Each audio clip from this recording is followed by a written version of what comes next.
Y estamos ahora listos para el análisis internacional con Raúl Sor, que quiere conversar, Raúl, de básicamente lo que está pasando en México. México es uno de los países que tiene de las peores tasas de fatalidad en materia del COVID. Recién Andrés Manuel López Obrador, el presidente de México, se informó que estaba contagiado con el COVID-19 y sería bien interesante saber ¿cuáles han sido las razones por las cuales México ha tenido esta situación tan tremendamente dura del COVID, Raúl?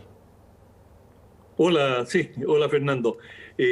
AMLO, como le dicen a Andrés Manuel López Obrador, para no decir un nombre tan largo, siempre tuvo, desde que apareció el COVID-19, ha tenido una actitud similar a otros gobernantes latinoamericanos que no han tomado muy en serio el COVID-19 y por lo tanto no usaba mascarilla. Y recién el domingo estuvo, la semana pasada estuvo en Oaxaca y allí fue visto sin mascarilla y tuvo contacto con personas que presuntamente estaban contagiadas. No se ha establecido absolutamente, pero el domingo, es decir, ayer ya comunicó que él estaba padeciendo en forma muy leve, muy tenue de la enfermedad, pero esta es una enfermedad muy traicionera, como sabemos, que puede partir con síntomas leves y después irse agravando en forma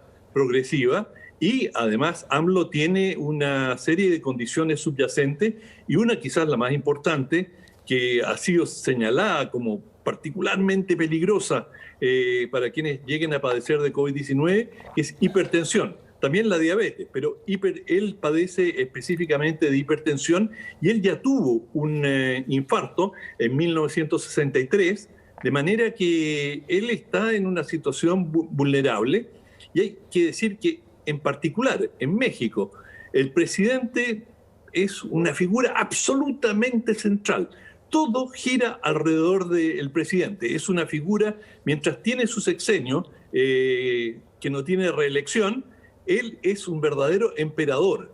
Y en muchos casos, todos los presidentes en México tienen un poder absoluto y gobiernan con mucha discrecionalidad, pero en el caso de AMLO es aún más, en el sentido que, por ejemplo, él tiene un contacto muy directo con la población y hace conferencias de prensa largas, con mucha frecuencia. Es decir, él mantiene una comunicación que no necesariamente otros presidentes han tenido. De manera que él está en una... Es decir, su ausencia, que por el momento no se ha manifestado porque él sigue en sus funciones y está desde el Palacio del Gobierno, está llevando adelante el gobierno, pero pese a ello, por supuesto que está recibiendo atención y no representa una gran interrogante para el futuro de México porque, bueno, la Constitución establece que sería el secretario o la secretaria, en este caso es la secretaria de Gobernación, que viene a ser lo que para nosotros es el ministro o la ministra del Interior, la que tomaría, que en el caso de México es doña Olga Sánchez, sería la que asumiría el interinato en el caso de que él se viese imposibilitado de gobernar. De hecho, doña Olga Sánchez va a tomar la vocería que hasta el momento el propio presidente, el propio AMLO, estaba realizando. Pero esto es un revés muy serio en una situación en que México, además, como todos los países, no solo México, enfrenta una situación económica muy delicada, ha sido afectado por varios flancos, su producción petrolera ya no es la que era, el precio del petróleo no es particularmente bueno, y también han bajado las remesas. Y las remesas son uno de los ingresos, es el ingreso externo más importante de México, y esas remesas han estado bajando. Por supuesto que la crisis que se está viviendo en Estados Unidos afecta a muchos inmigrantes, algunos legales, otros no, que están todavía en una situación de ilegalidad, pero que eso no impide que envíen remesas. Y claro, él había logrado un cierto acuerdo con el presidente Trump y que ahora habrá que ver cómo se entiende con Joe Biden. De De hecho, el nuevo gobierno ha sido bastante, me refiero a Biden, ha sido bastante auspicioso para México y ha señalado que va a contemplar con mayor flexibilidad temas migratorios y también acuerdos económicos. Trump fue muy duro inicialmente con México, finalmente llegaron a un acuerdo, pero un acuerdo que fue desventajoso en relación a lo que tenía. México terminó perdiendo con esta renegociación de su Tratado de Libre Comercio con Estados Unidos. De manera que México se enfila hacia una situación de cierta incertidumbre en un momento que, claro, para todos los países es complicado, pero quizás México pueda enfrente situaciones más complejas que otros. Raúl, Donald Trump, cuando llega a la presidencia de Estados Unidos, se pone en el centro el eje del muro en su relación con México. Y se pierden una serie de cosas ahí, de discusiones muy a lo Trump, donde dice que finalmente el muro lo van a pagar los propios mexicanos, y ahí queda una tendalada. Finalmente se empieza a construir este muro en un momento dado, pero se para. Que del muro prácticamente no hay nada. Bueno, hay un pequeño muro, no pequeño, sino que hay una reja, tramo del muro. Claro, no, es un muro, es una gran reja. Una gran reja, es decir, sí. Es un obstáculo difícil de salvar, es decir, no es fácil colarse.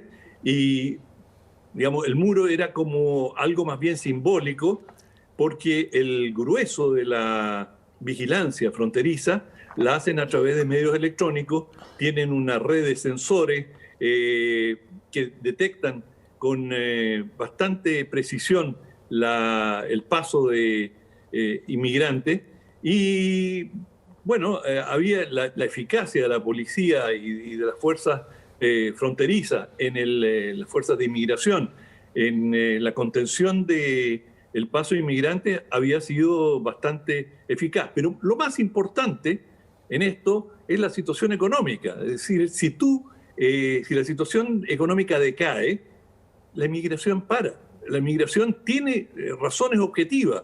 Y si en Estados Unidos no hay empleo o es muy difícil lograrlo, bueno, naturalmente la gente va a dejar de ir e incluso algunos, si están desempleados, van a tratar de volver a sus hogares. Y esto lo estamos viendo en Europa. Es decir, las olas migratorias, es decir, los cruces del Mediterráneo en lancha han decrecido relativamente, y es porque la situación económica que es el imán que atrae a los inmigrantes. Los inmigrantes, nadie deja su país por el gusto de vivir en otro lugar. Es decir, pero si en otro lugar van a tener ingresos y van a poder ayudar a su familia, bueno, eso sí es un magneto bastante irresistible, pero eso ha ido disminuyendo y hay muchos estadounidenses e inmigrantes que residen en Estados Unidos que hoy día están desempleados y que reciben ayuda, pero no pueden generar un ingreso para solventar las remesas. Y eso yo creo que va a ser el freno más importante, mucho más que el muro. Y es lo que han dicho muchos analistas.